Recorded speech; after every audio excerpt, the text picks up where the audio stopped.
listening to the Fantasy Takeaway Podcast with Murphy Hamilton and Joe Pollak. Proud member of the Full-Time Fantasy Podcast Network. Subscribe, listen, take home the title. What's going on, Takeaway Nation? It's our Week 14 preview show. Jeff, Joe, are you guys in agreement with me that this is probably the most tense week of the fantasy season? It's either the start of the playoffs if you have a bye week in your playoff league, or it's the last week for a lot of people and they're trying to get into the playoffs. It's the most tense week of the season. For me, no, not at all. Because I only have one game that matters. I've got 4 buys and one game that matters. You know what's funny is most of my buys are actually last week. So this week is super tense for me now. Every part of me is puckered. It's so tense. I don't even know what to do. I will admit that I start getting questions from listeners and people in our Facebook group starting on like late on Monday, early on Tuesday. And I've probably had like 60 questions this week that were nearly impossible to answer. Oof, man, we should have had some of those queued up. I might be able to dig some up later. Well, while we're on the topics of playoffs, I actually want to start the show off by kind of throwing out some playoff tips, some things that, because we've all throughout the years made the playoffs in various different types of leagues, and we've gotten a lot of experience. So the first one I wanted to talk about is watching your matchups. Do you guys agree that looking ahead to matchups for the playoffs is really important, but maybe not at the start of the year, more than mid-time of year when you're making trades? Yeah, I think right before the trade deadline is when you should really start looking at playoff matchups, and definitely don't blow your team up completely because those are the guys that got you here. But I saw a post from Chris McConnell the other day that it has some good stuff in there. It said you're not benching Tyreek Hill for Alshon Jeffrey or Jamison Crowder. You're not benching Pat Mahomes for Sam Darnold or Carson Wentz. But then it said you're not benching Travis Kelce for Jack Doyle, Ryan Griffin, or Kyle Rudolph. And I think I might consider benching Travis Kelce for Jack Doyle. The Patriots are giving up 9.77 points per game to tight ends. The Seahawks are giving up 16.1.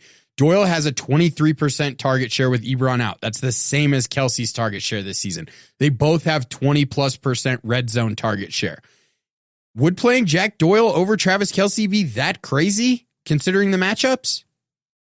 I don't know, man. I think I would feel much better about myself, or at least less bad, if I got bounced in the playoffs because I started Travis Kelce instead of Jack Doyle.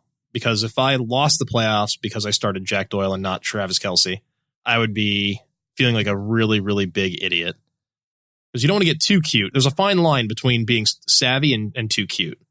That's some deep fantasy psychology right there. Yeah. See, I just like to play the guy that I think is going to score more fantasy points. And I'm not saying I've dug into the matchups all the way, but I think if you're looking at a play like this with Jack Doyle versus Travis Kelce, it's not that insane. Like, start your studs is bad advice. There would be crazier things than Jack Doyle scoring more points than Travis Kelce this week.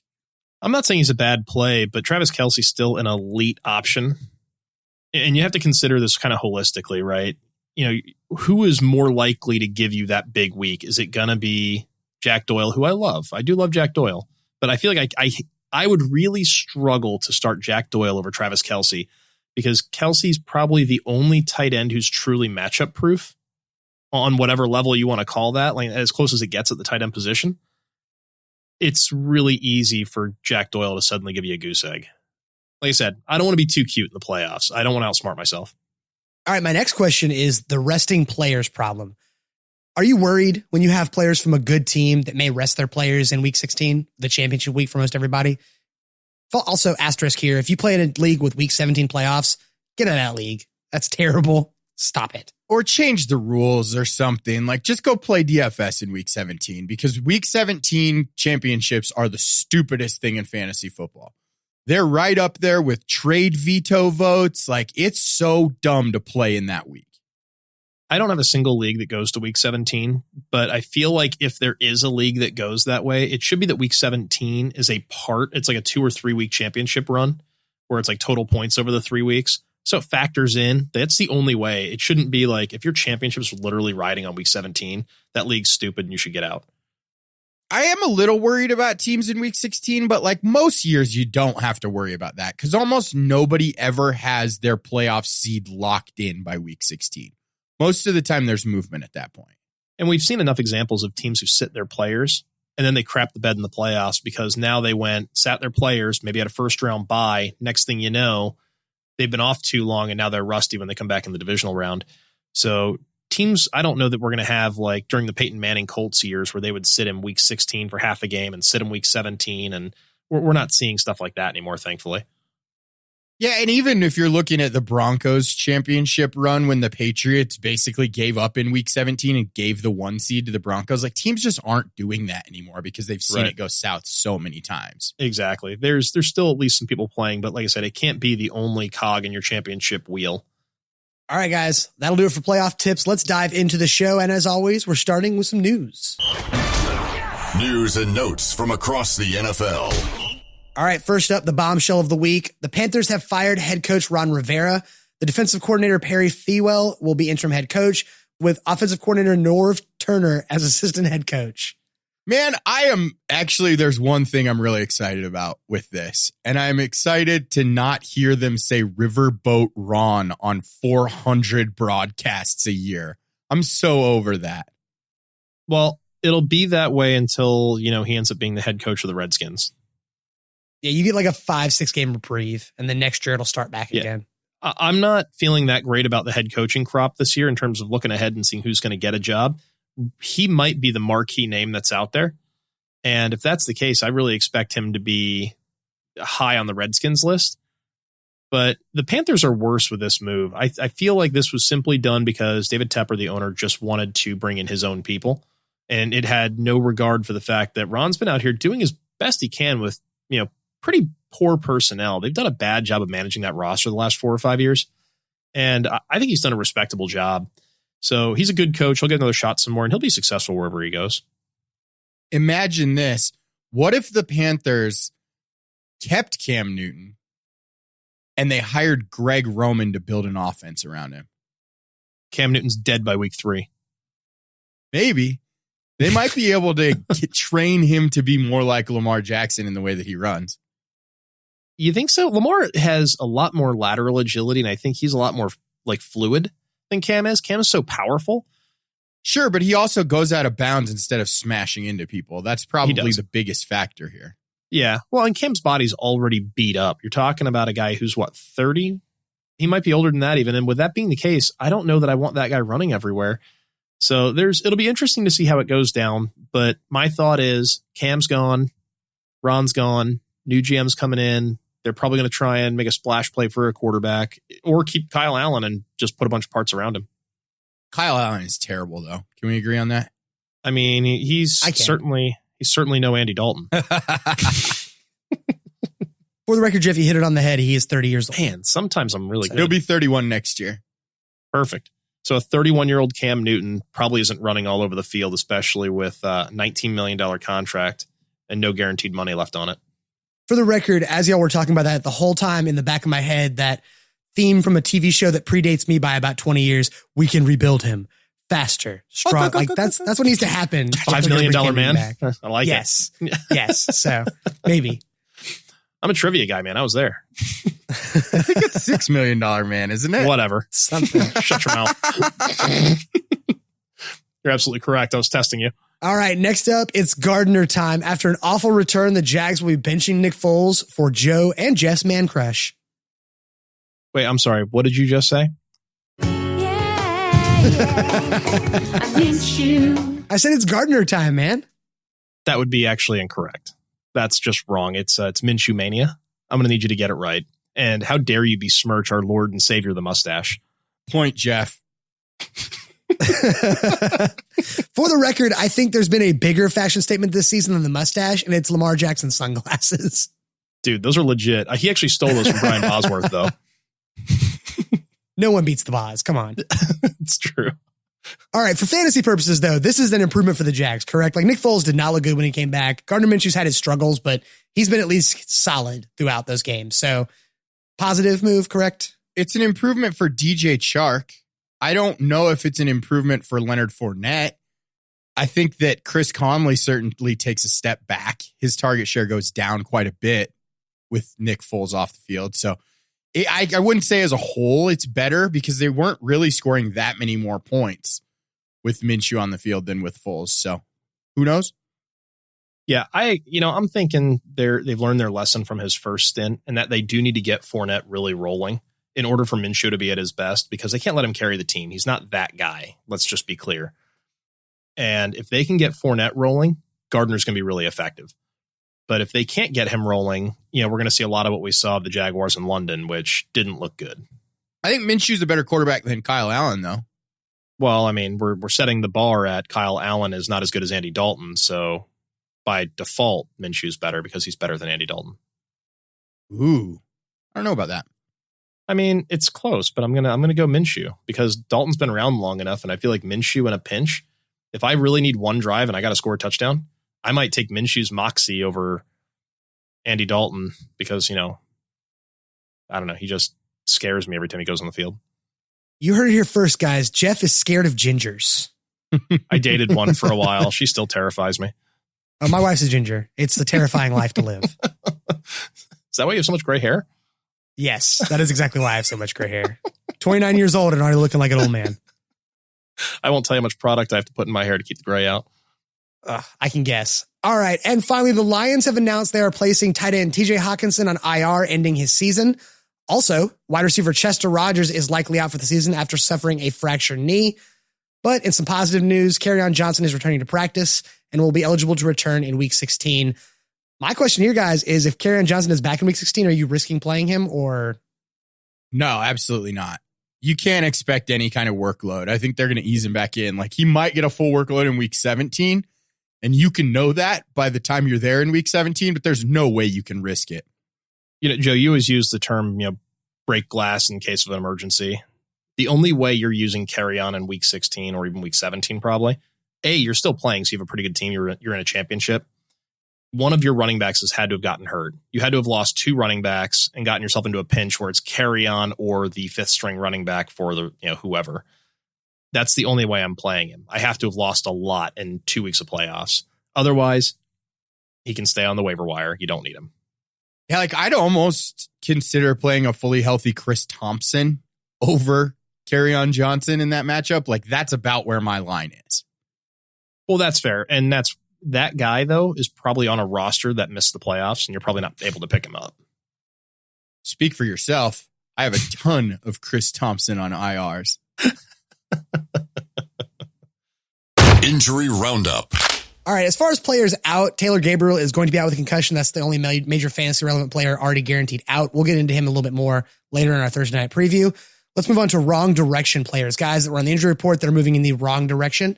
Greg Olsen with a concussion, Matt Stafford with a hip injury, T.Y. Hilton with that calf, Damian Williams and Darrell Williams, both with rib injuries for the Chiefs, Adam Thielen regressing with a hamstring, Josh Jacobs, who came out recently that he has a fractured shoulder and he's playing through that, Daniel Jones with a high ankle sprain and a boot, Juju Smith-Schuster with that foot injury that he's still week to week on, Dante Pettis with a knee, and Dede Westbrook, who missed practice for personal reasons.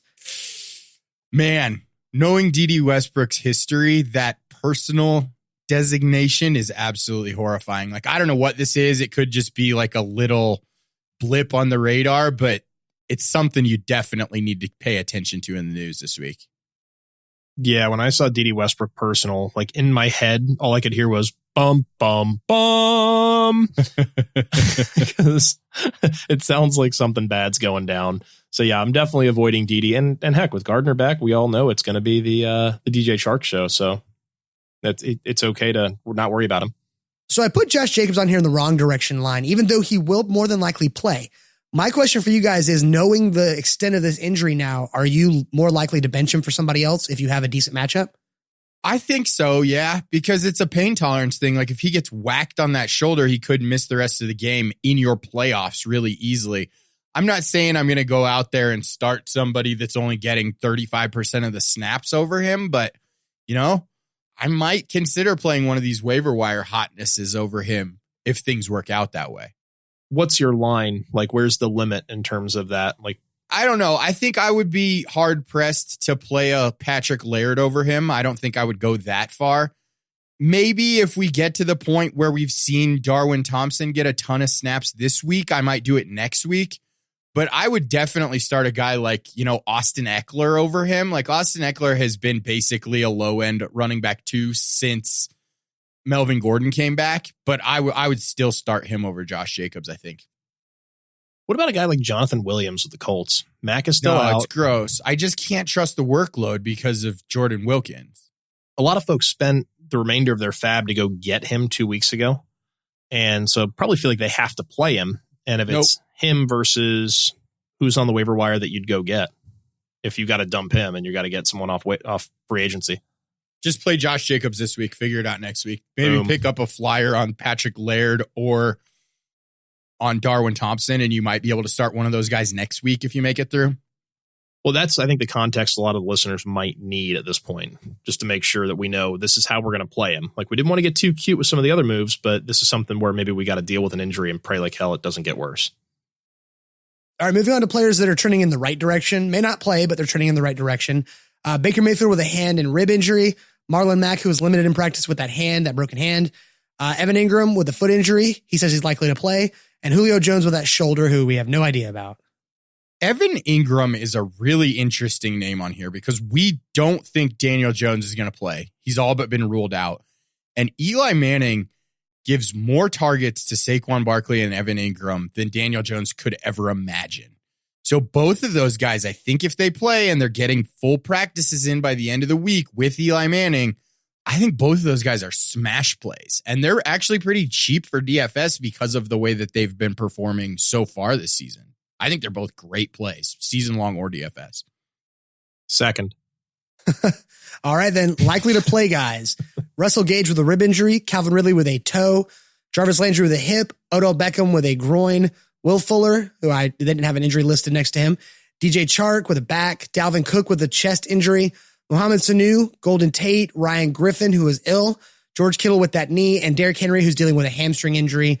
Any worry about any of these guys?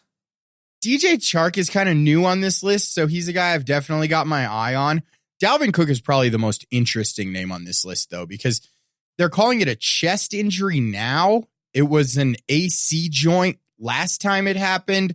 We're not really sure if it's a new injury or if he sprained the AC joint or the SC joint. It's somewhere in that collarbone region.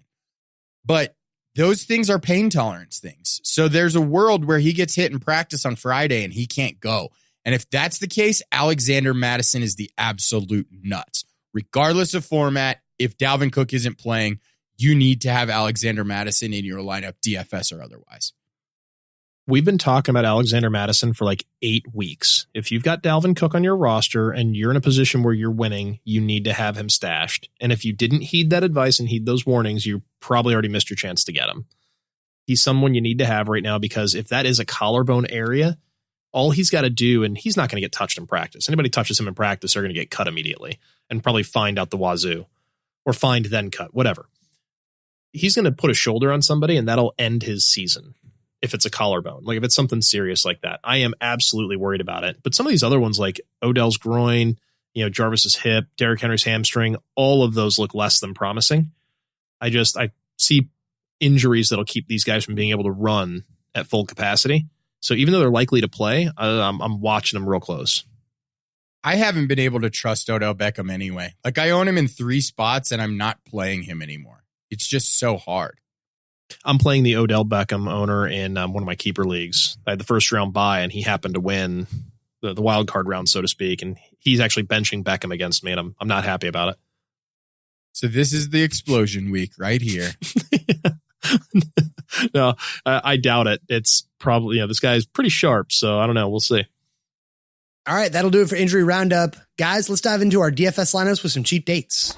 Cheap dates. All right, let's start with quarterback. Jeff, you are playing Eli Manning. Joe, you took Drew Lock, and I took Delvin Hodges. Which of these 3 guys do you most like? Because I know that we all choose at different times, so there's some guys we have a consensus on. Do we have a consensus this week? Quack, quack, quack.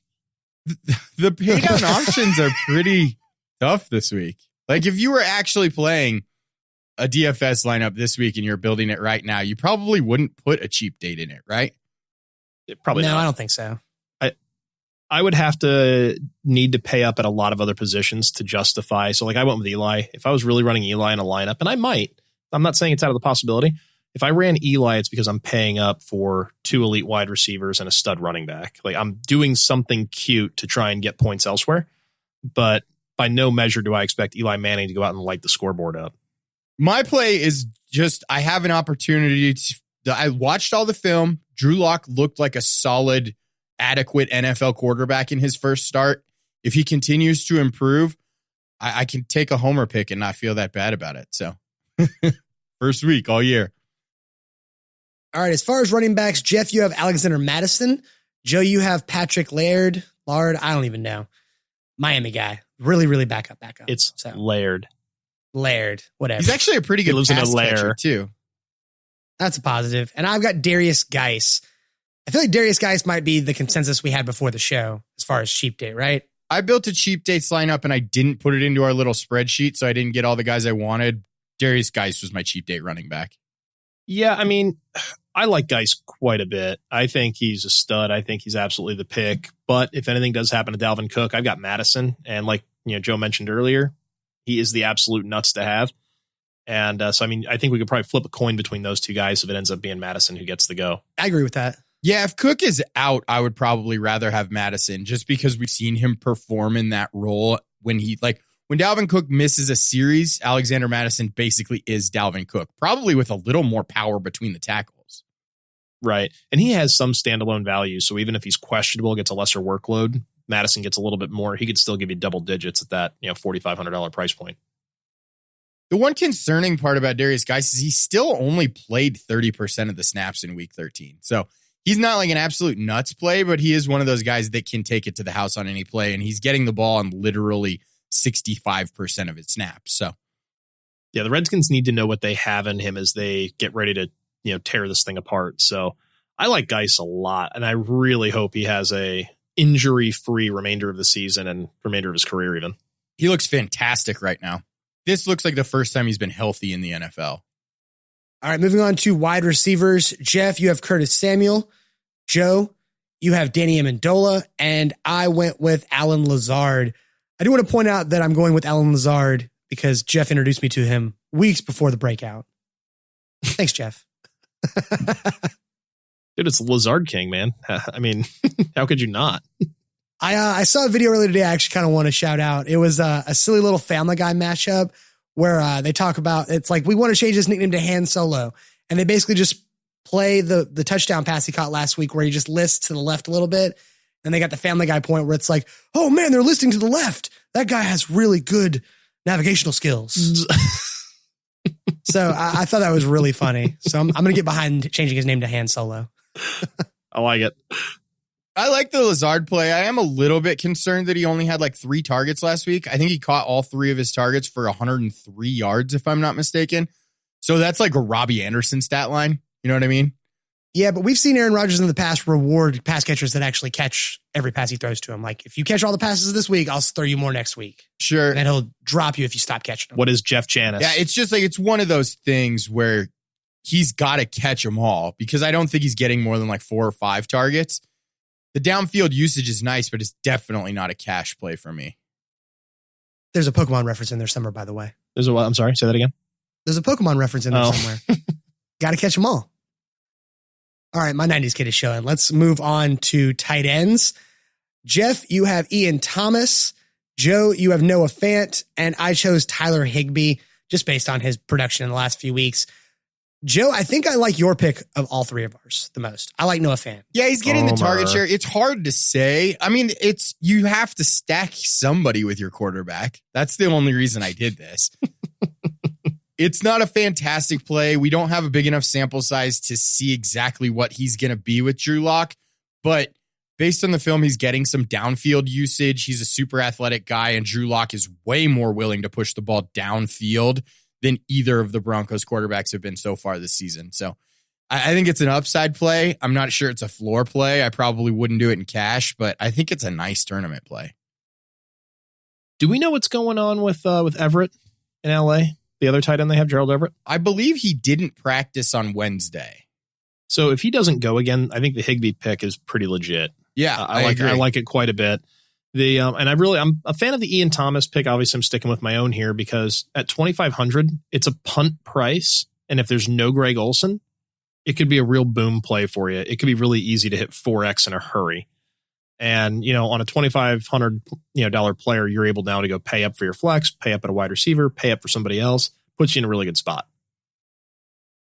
All right, moving on to our defenses. Jeff, you went with the Cowboys defense this week. Joe, you went with the Colts, and I went with the Redskins as the cheapest defensive option of the week. Joe, who's your favorite defense? The one that Jameis Winston is playing is my favorite defense almost all the time. He's like the pick six king. I can't fault you on that one. I was going to roll with the Redskins, but I got beat to the punch on that one. So I had to go with the Cowboys. And all I could hear in the back of my head as I was looking to pick a defense was Jimmy. How about them Cowboys? And I was like, 2,400, we're doing it. Let's rock and roll. Yeah, I was kind of stuck with the Redskins because I had spent so much on the rest of my roster. Like, for instance, both Joe and I decided the play Christian McCaffrey every week thing is continuing on. So when I got to the defensive portion, I was like, well, I'll go with the cheapest guys because I feel like the Redskins are safe. They're good for a few sacks, maybe a pick. And I mean, I just need 5 or 6 points out of my defense with the roster I've constructed. So that's kind of where I went with that. You guys realize Mitch Trubisky was a top 4 graded quarterback last week? It's a fluke. You think? I mean, Fluke week. Even a broken clock's right twice a day. There's no world where he's getting it together a little bit? Nah, not yet. I don't know, Maybe man. next year. Not yet. Show me 3 or 4 games strung together, and then you'll start to sway me a little bit. Seconded. Thursday night defense on the road, though, that is a Stones play. Oh, yeah. Grapefruits, my friend. You're Randy Marsh in that medical marijuana episode of South Park where he's just got a wheelbarrow just carrying him around. How did you know? It's right there. It's right over there. I can, Oh, God. All right, let's move on to our Thursday night preview. Thursday night preview. Bears versus Cowboys. All right, we got the Cowboys. We got the Bears. This Thursday night matchup just does not seem fun to me on paper. What about you guys? Yeah, I probably won't play many of these players in any format this week. I think it's rough. Like if the Cowboys were at home, I would be a lot more likely to throw some Cowboys out there. If Amari Cooper wasn't a little banged up still, I'd probably be more likely to play some more Cowboys players, but it's ugly, man. Let's start with the injuries since you mentioned banged up. Tony Pollard is questionable with a knee injury. We talked about Taylor Gabriel. He's out with a concussion. And I didn't put him in the injury roundup because I don't find him that important. But tight end Ben Braunecker, I'm not even going to try, is out with a concussion. So they're on their third string tight end for the Bears. That's pretty sad. Isn't Braunecker their third string tight end? Oh, God, they're on their fourth string? Yeah. That's right. They had Burton and Shaheen. Oh, my God. Braunecker. Like they might be on their fourth or fifth string tight end by the end of this thing. The practice squad guys. I tried out with them yesterday. I mean, They should have signed you, man. The thing of it is, I'm not big enough. You're That like was the safety problem. size, aren't you, Jeff? I'm like 5'8", 180 or so. I'm not even safety size. I'm like slot corner You're a size. And I'm not nearly back. quick Jeff's enough. a scat back, and he's trying out for tight end. Come on. I'm the slowest scat back you've ever seen. I'm probably slower than some offensive linemen. It's real bad. They actually clocked my 40 with a sundial. All right, so the quarterbacks, Mitch Trubisky, Dak Prescott. Joe, you said Mitch Trubisky was rated as a top 4 quarterback last week. Any interest in playing him this week? No. Simple answer. Yes. No, you do not want to play him. No, I can't What about trust Dak? Mitch Trubisky with anything. Like I did last week in a lineup on the Thanksgiving slate just because he was ridiculously cheap. But like you just can't do it when you have all the options out there. What about Dak? Any interest in playing him? I mean, he's gotten a lot of guys to the playoffs, so I mean, people might have to play him. Yeah, it's tough to sit Dak in season long for sure. I actually got a question, Superflex League, from a guy named Eric Matthew. He's currently got Dak Prescott and Deshaun Watson in his lineup. He was asking if he should bench either of those guys for Ryan Tannehill. That's a toughie. It's a super hard question. I sat there and looked at it for like 15 minutes and I couldn't figure it out. I don't know, man. I really struggled to bench Deshaun. Like it's another one of those guys where it's like at any moment he could pop off for 30. See, he wasn't the guy I was considering benching at all because Right. he played in the toughest matchup for a quarterback last week and he threw for 4 touchdowns. So like, Right. you just Well, I'm can't like- bench a guy that can do that. Right. But Dak versus Tannehill playing Oakland? I might play Tannehill, actually. Yeah, That's I'm what fine I with was that. thinking. Yeah, I'm right there. Yeah. Especially like if it was Thursday night home for Dak, I would probably stick with Dak. But Thursday night on the road in a cold climate, Tannehill just feels like a good option. Isn't he like since he started playing for the Titans this year? Isn't he like a QB 6 or 7? Yep, QB 6. Yeah, he's been really, really good. And I mean, it's much better than expected. And I think it's been one of the quietest, like high-end quarterback option seasons we've seen in a while. I've played him in my DK cash lineup like 5 times, and I've cashed every time. So, yeah. All right, on to running backs. We've got David Montgomery and Tariq Cohen for the Bears, and Zeke Elliott, potentially minus Tony Pollard for the Cowboys. Without Tony Pollard, do you guys want to play Zeke even more? Because my opinion on this is they'll still have a guy in the rotation, but Tony Pollard was very good in that offense. I feel like Zeke will get a few more snaps because they won't want to put the third string guy in there nearly as much as they did Tony Pollard. I'm still not all that interested in Zeke just because we haven't seen that huge target share that gives him that massive ceiling for DFS. But if you have him, you're starting him in season long or dynasty. There's no way that you're taking him out of your lineup. Yeah, no, I agree with that. This is one of those don't get too cute moments. Of course you play Zeke. There's no reason to not play Zeke in your season long. In DFS, you got to pay for him, though. There's other options. You can probably get around playing him this week. For the record, I did say more excited. I didn't say you were going to bench him. I just said more excited to play him. Hey, like you're already excited. Zeke is Zeke. Hey, you watch it. I will watch it. I'll watch this game on Thursday. All right, let's play our favorite game. David Montgomery or Tariq Cohen, which dart throw this week? None. Ding, Fair ding, answer. ding, ding, ding, ding. Winner. I mean, take Fair Tariq answer. Cohen if you have to play one, but Just for the PPR upside. don't play Yeah. either of them. You got cute last week and played David Montgomery, and I was like, what? But it worked. That was one of the best possible matchups in a situation where they were going to want to run the football. So, For the record, I've gone 34 whole minutes without mentioning that I beat you in cheap dates last week. no, I you did couldn't go good. wrong. I think that you have to send Taysom Hill a thank you letter, though, because for sure. that I will be Saints sending him a stack gift went basket. south just because of Taysom Hill. You're going to need to actually send him like an edible arrangement or something. I'm sure he'd Yeah, I'll love have to that. upgrade it. Something really That was, colorful, bright, kind of tasty. Like I'm sure he'll be into that kind of thing. I think you should write a slightly romantic letter, too, just to see how that does. You live Oh, there pretty you go. close to New Orleans, right? Something could happen here. Yeah, I mean, he went to BYU. He's probably Mormon. I'm sure that'll go really well. Captain Andrew Luck is gone, so I should make a Twitter account. Love letters to Taysom Hill. Oh my Start God. tweeting out love letters. Please do that. Count me as a follow. I'm in. Let's do it. All right, moving on to wide receivers. For the Bears, we've got Allen Robinson, Anthony Miller, and Javon Wim. Threw that out there for Joe. And for Dallas, the obvious three, Amari Cooper, Michael Gallup, and Randall Cobb. If you've got a Cowboys wide receiver, I don't think you're benching him unless you have like a super good option on your bench. But which of the Bears wide receivers do you want? Well, obviously, Allen Robinson is the only lock on this team every single week. So I think we could just move on from him to the other guys. Mhm. The thing about these numbers is like with Taylor Gabriel on the field, the only number that changes really substantially is the target share for Javon Wims. So he becomes a much better dart throw. His target share goes up by almost 7%. The other thing that changes here, though, is that Anthony Miller's ADOT goes up by 4 yards. That's significant. His role completely changes with Taylor Gabriel off the field. So I think either of them are pretty okay DFS dart throws.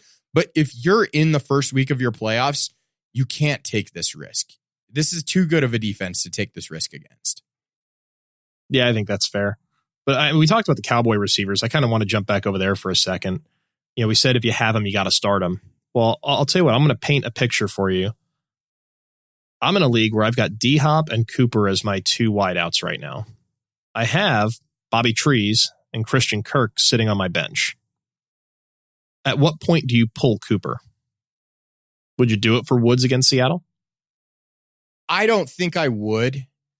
Yeah, me because either. they have a really similar floor just based on the way that offense is played for the Rams. And Amari Cooper's ceiling is like 45, 50 points, even in this game.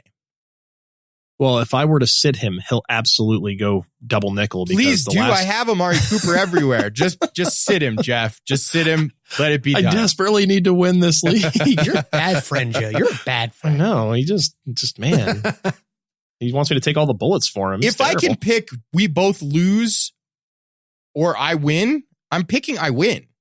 Well, that's fair. I do appreciate your selfishness. Of course. That's Not what to be I'm here confused for. with selflessness. That's what I'm here for, Jeff. The human selfish sheet. Oh, All right. come I'm on. just a- That's I'm below just the out- belt. I'm out here as a human meat shield for your fantasy football team. All right, and finally, tight ends. This should be very quick. Jason Witten for the Cowboys, and Jesper Horsted is that practice squad guy that's playing for the Bears right now at tight end. Let's just skip him. Any interest in playing Jason Witten in this matchup? Nope.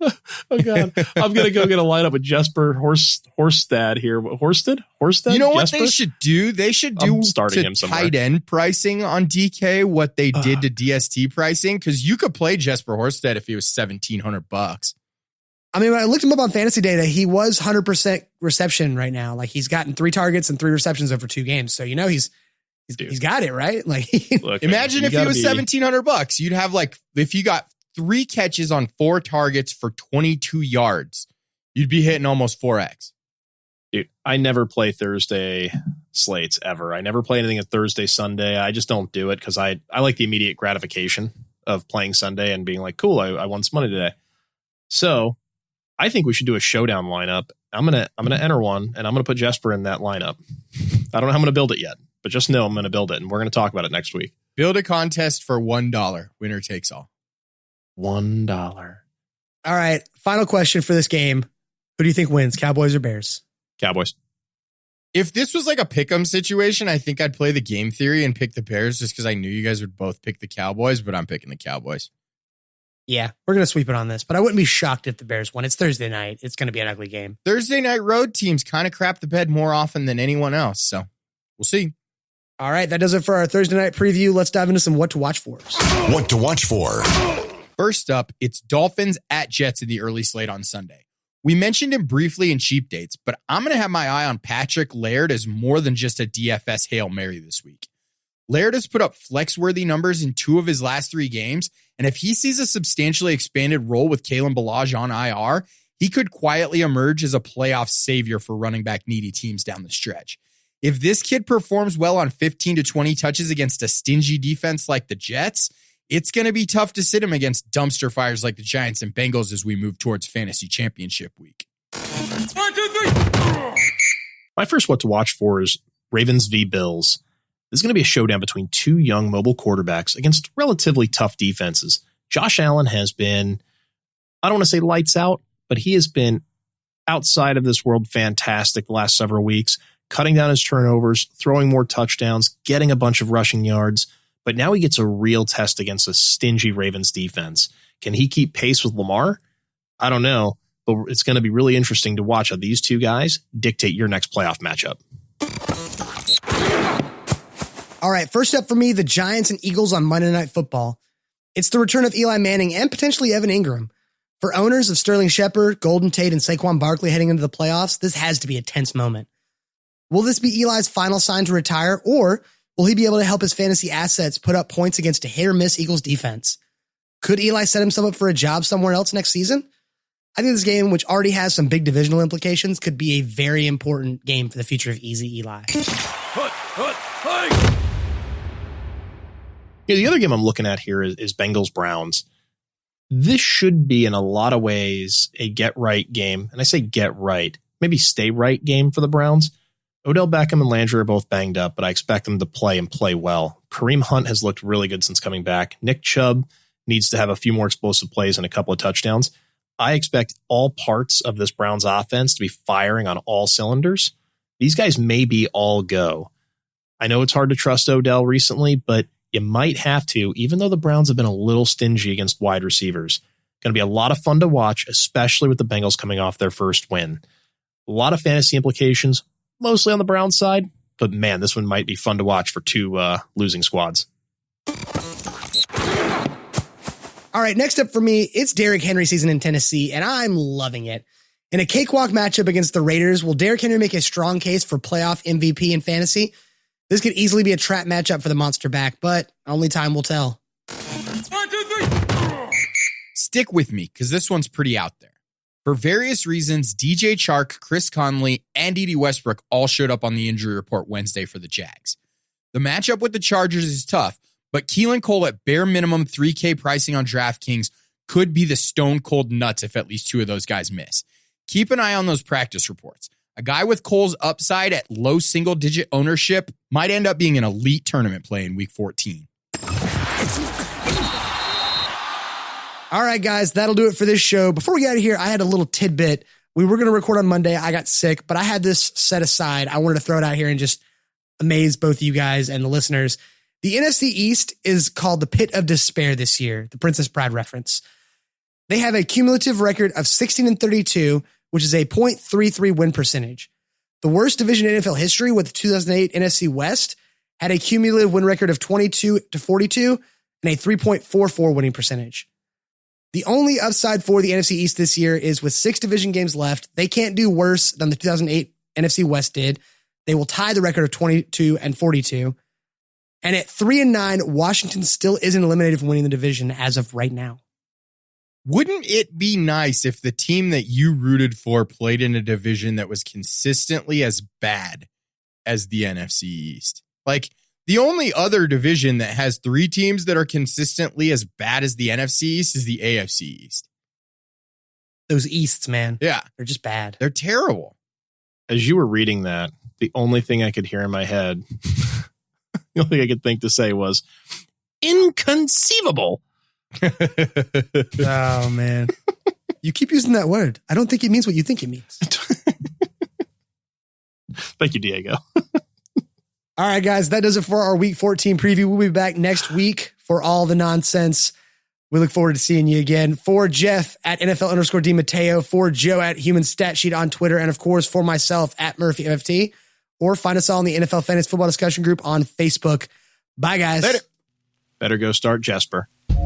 Get out of here. Thanks for listening to the Fantasy Takeaway Podcast. Don't forget to subscribe on Apple Podcasts, Google Podcasts, or wherever you listen to podcasts. And follow the show on Twitter at FF Takeaway.